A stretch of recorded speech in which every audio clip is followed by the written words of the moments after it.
ओम शांति। 22 मार्च सन 1982 की अव्यक्त वाणी है। राज्य सत्ता और धर्म सत्ता के अधिकारी बच्चों से बाप दादा की मुलाकात। राज्य सत्ता और धर्म सत्ता के अधिकारी बच्चों से बाप दादा की मुलाकात। बाप दादा अपने सर्व अधिकारी बच्चों को देख रहे हैं। आप श्रेष्ठ आत्माओं के लिए जो गायन है कि राज्य सत्ता और धर्म की सत्ता दोनों सत्ता एक के हाथ में रहती है। यह महिमा आपके भविष्य प्रारब्ध रूप की गाई हुई है। कौन सी महिमा? कि राज्य सत्ता और धर्म सत्ता दोनों हम बच्चों के हाथ में रहती है, लेकिन भविष्य प्रारब्ध का आधार वर्तमान श्रेष्ठ जीवन है। बाप दादा चारों ओर के बच्चों को देख रहे हैं कि राज्य सत्ता और धर्म सत्ता दोनों कहाँ तक प्राप्त की है। संस्कार सब इस समय ही आत्मा में भरते हैं। संस्कार सब इस समय ही आत्मा में भरते हैं। अब के राजे वही भविष्य में राज्य अधिकारी बन सकते हैं। अब की धारणा स्वरूप आत्माएं ही धर्म सत्ता प्राप्त कर सकती है। तो दोनों ही सत्ताएं, कौन कौन सी दोनों सत्ताएं? राज्य सत्ता और धर्म सत्ता हर एक ने अपने में कहाँ तक धारण की है। राज्य सत्ता अर्थात अधिकारी, प्रॉपर्टी स्वरूप। क्या कहा बाबा ने? राज्य सत्ता अर्थात अधिकारी, ऑथोरिटी स्वरूप। राज्य सत्ता वाली आत्मा अपने अधिकार द्वारा जब चाहे, जैसे चाहे वैसे अपनी स्थूल और सूक्ष्म शक्तियों को चला सकती है। यह ऑथोरिटी राज्य सत्ता की निशानी है। दूसरी निशानी, राज्य सत्ता वाले हर कार्य को लॉ एंड ऑर्डर द्वारा चला सकते हैं। राज्य सत्ता अर्थात माता पिता के स्वरूप में अपनी प्रजा की पालना करने की शक्ति वाला। राज्य सत्ता अर्थात स्वयं भी सदा सर्व में संपन्न और औरों को भी संपन्नता में रखने वाले। सारी राज्य सत्ता की जो विशेषताएं हैं वो हम नोट करते जाएंगे। राज्य सत्ता अर्थात विशेष सर्व प्राप्तियां होंगी। सुख, शांति, आनंद, प्रेम, सर्व गुणों के खजानों से भरपूर। कौन? राज्य सत्ता वाली आत्माएं।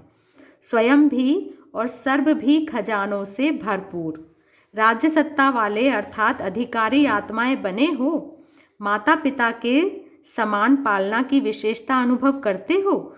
जो भी आत्माएं संबंध व संपर्क में आवे वे अनुभव करें कि यही श्रेष्ठ आत्माएं हमारे पूर्वज हैं। क्या कहा बाबा ने? जो भी आत्माएं संबंध व संपर्क में आए वह अनुभव करें कि यही श्रेष्ठ आत्माएं हमारे पूर्वज हैं। इन्हीं आत्माओं द्वारा जीवन का सच्चा प्रेम और जीवन की उन्नति का साधन प्राप्त हो सकता है, क्योंकि पालना द्वारा ही प्रेम और जीवन की उन्नति प्राप्त होती है। पालना द्वारा आत्मा योग्य बन जाती है। छोटा सा बच्चा भी पालना द्वारा अपनी जीवन की मंजिल को पहुंचने के लिए हिम्मतवान बन जाता है। ऐसे रूहानी पालना द्वारा आत्मा निर्बल से शक्ति स्वरूप बन जाती है। क्या कहा बाबा ने? रूहानी पालना द्वारा आत्मा निर्बल से शक्ति स्वरूप बन जाती है। तो कितनी विशेषता है रूहानी पालना की। अपनी मंजिल की ओर तीव्र गति से पहुंचने की हिम्मतवान बन जाती है। पालना में वह सदा प्रेम के सागर बाप द्वारा सच्चे अथाह प्रेम की अनुभूति करती है। कितनी अच्छी लाइन कह रहे हैं बाबा। पालना, रूहानी पालना में वह आत्मा जो है वो सदा प्रेम के सागर बाप द्वारा सच्चे अथाह प्रेम की अनुभूति करती है। ऐसे राज्य सत्ता की निशानियां अपने में अनुभव करते हो। अधीनता के संस्कार परिवर्तन हो, अधिकारीपन के संस्कार अनुभव करते हो। राज्य सत्ता के संस्कार भर गए हैं। निशानियां तो यहाँ दिखाई देंगी पर भविष्य में कहाँ दिखाई देगी? राज्य सत्ता की एक और भी विशेषता है, जानते हो कौन सी? सदा अटल और अखंड राज्य। सदा अटल और अखंड राज्य। यह महिमा अपने राज्य की करते हो ना। यह भी निशानी चेक करो कि राज्य सत्ता की जो भी निशानियां हैं वह अटल और अखंड हैं। सदा बाबा कहते हैं सत्ता खंडित तो नहीं होती। अभी अभी अधिकारी, अभी अभी अधीन होगा। तो उसको अखंड कहा जाएगा क्या? बाबा कहते हैं इससे ही अपने आप को जान सकते हो कि मेरी प्रारब्ध क्या है। राज्य अधिकारी हूँ व राज्य के अंदर रहने वाला हूँ। क्या कहा बाबा ने? राज्य अधिकारी हूँ व राज्य के अंदर रहने वाला हूँ। इसी रीति धर्म सत्ता और हर धारणा की शक्ति स्वयं में अनुभव करने वाली आत्मा, जैसे पवित्रता के धारणा की शक्ति अनुभव करने वाली पवित्रता की शक्ति से भरपूर परम पूज्य बन जाते हैं। पवित्रता की शक्ति से इस पतित दुनिया को परिवर्तन कर लेते हैं। क्या कहा बाबा ने? पवित्रता की शक्ति से इस पतित दुनिया को परिवर्तन कर लेते हैं। पवित्रता की शक्ति विकारों की अग्नि में जलती हुई आत्मा को शीतल बना देती है। पवित्रता की शक्ति विकारों की अग्नि में जलती हुई आत्माओं को शीतल बना देती है। पवित्रता की शक्ति आत्मा को अनेक जन्मों के विकर्मों के बंधनों से छुड़ा देती है। पवित्रता की शक्ति नेत्रहीन को तीसरा नेत्र दे देती है। पवित्रता की शक्ति से इस सारे सृष्टि रूपी मकान को गिरने से थमा सकते हो। देखो तो कितनी पावरफुल है पवित्रता की शक्ति। पवित्रता पिलर्स है जिसके आधार पर द्वापर से यह सृष्टि कुछ ना कुछ थमी हुई है। पवित्रता लाइट का क्राउन है। ऐसे पवित्रता की धारणा यह है धर्म सत्ता। इसी प्रकार हर गुण की धारणा, हर गुण की विशेषता आत्मा में समाई हुई है। इसको कहा जाता है धर्म सत्ता। पवित्रता की सत्ता को ही क्या कहते हैं? धर्म सत्ता। धर्म सत्ता अर्थात धारणा की सत्ता, पवित्रता की सत्ता। ऐसी धर्म सत्ता वाली आत्माएं बने हो। धर्म में दो विशेषताएं होती है। धर्म सत्ता स्व को और सर्व को सहज परिवर्तन कर लेती है। परिवर्तन शक्ति स्पष्ट होगी। परिवर्तन शक्ति स्पष्ट होगी। सारे चक्र में देखो जो भी धर्म सत्ता वाली आत्माएं आई हैं उन्हों की विशेषता है मनुष्य आत्माओं को परिवर्तन करना। साधारण मनुष्य से परिवर्तन हो, कोई बौद्धि, कोई क्रिश्चियंस बना, कोई मठ पंथ वाले बने, लेकिन परिवर्तन तो हुए ना। तो धर्म सत्ता अर्थात परिवर्तन करने की सत्ता। बाबा ने कहा धर्म सत्ता अर्थात परिवर्तन करने की सत्ता, पहले स्वयं को फिर औरों को। धर्म सत्ता की दूसरी विशेषता है परिपक्वता। हिलने वाले नहीं, परिपक्वता की शक्ति द्वारा ही परिवर्तन कर सकेंगे। बाबा कहते हैं परिपक्वता की शक्ति द्वारा ही परिवर्तन कर सकेंगे। चाहे सितम हो, ग्लानि हो, अपोजिशन हो, लेकिन अपनी धारणा में परिपक्व रहें। कुछ भी हो लेकिन अपनी धारणा में परिपक्व रहें। यह है धर्म सत्ता की विशेषताएं। धर्म सत्ता वाली हर कर्म में निर्माण। जितना ही गुणों की धारणा संपन्न होगा अर्थात गुणों रूपी फल स्वरूप होगा, उतना ही फल संपन्न होते भी निर्माण होगा। कितनी भी प्राप्ति हो लेकिन आत्मा कैसी होगी? निर्माण होगी। अपनी निर्माण स्थिति द्वारा ही हर गुण को प्रत्यक्ष कर सकेंगे। अंडरलाइन करेंगे इस बात को। बाबा कहते हैं अपनी निर्माण स्थिति द्वारा ही हर गुण को प्रत्यक्ष कर सकेंगे हम बच्चे। जो भी ब्राह्मण कुल की धारणाएं हैं उन सर्व धारणाओं की शक्ति होना अर्थात धर्म सत्ताधारी होना।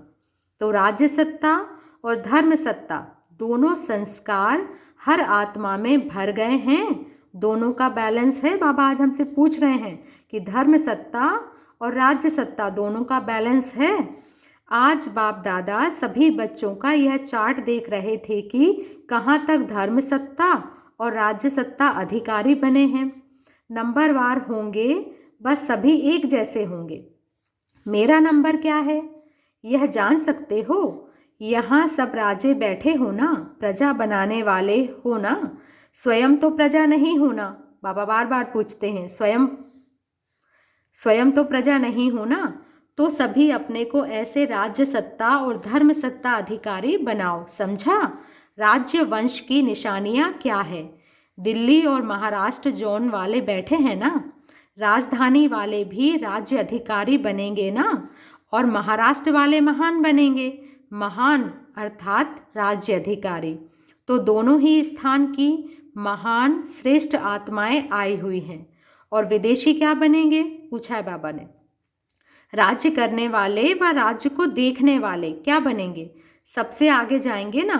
अच्छा, ऐसे राज्य सत्ता और धर्म सत्ता अधिकारी, सदा संपन्न बन औरों को संपन्न बनाने वाले, परिवर्तन शक्ति द्वारा स्वपरिवर्तन और विश्व परिवर्तन करने वाली श्रेष्ठ आत्माएं, सारा कल्प महिमा और पूजन होने वाली पवित्र आत्माएं, सदा अपने पवित्रता के गुण द्वारा सर्व को गुणगान बनाने वाली गुणमूर्त आत्माओं को बाप दादा का याद प्यार और नमस्ते। फिर बाबा ने पार्टियों के साथ मुलाकात की है। पहली पार्टी है, समय के प्रमाण स्वयं को परिवर्तन करो। समय के प्रमाण स्वयं को परिवर्तन करो। अभी समय के प्रमाण परिवर्तन की गति तीव्र चाहिए। जब समय तीव्र गति में जा रहा है और परिवर्तन करने वाले तीव्र गति में नहीं होंगे तो समय परिवर्तन हो जाएगा और स्वयं कमी वाले ही रह जाएंगे। इसलिए समय के साथ स्वयं को परिवर्तन करना है। कमी वाली आत्माओं की निशानी क्या दिखाई है? कमान दिखाया है। तो कमानधारी बनना है व छत्रधारी बनना है। क्या बनना है? सूर्यवंशी बनना है ना। तो सूर्य सदा तेज होता है और तीव्र गति में कार्य करता है। सूर्य के अंतर में चंद्रमा शीतल गाया जाता है।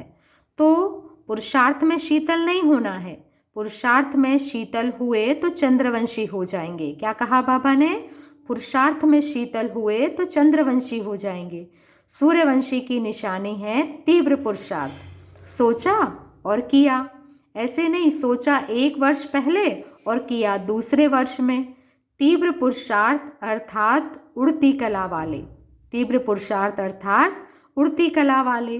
अभी चढ़ती कला का समय भी चला गया। अब तो आगे बढ़ने का बहुत सहज साधन मिला हुआ है।